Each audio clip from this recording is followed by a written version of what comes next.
Kimsə deyir ki, mən musiqili meyxana yazdı, oxudu. Yox, belə şey yoxdur. Meyxana sırf bədahətən deyilən şeyə deyilir. Qalan hamısı mahnıdır. Yəni yazılıb sonradan mahnı Yazıldı, bir şey yazıldı, meyxana deyil.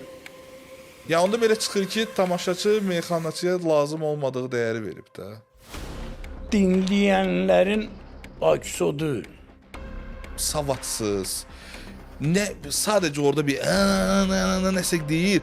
Heç özü də bilmir sözü nə dedi, nə də qurtarır. Heç o meyxana belə adlandırmaram da onu. Amma ona çıxardılıb o pulu verəndə mən yanıram ki, bax da, yəni bu o deyil.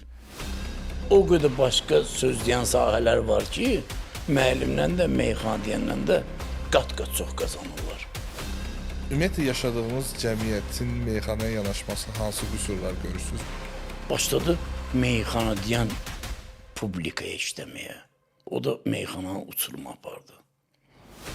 Müasir dövrün meyxanası digər şeylərdə olduğu kimi də kapitalizmin qurbanı oldu deyə bilərik. Mən o rahat həyatı yaşamaq üçün 40 il narahat yaşamışam. 40 il.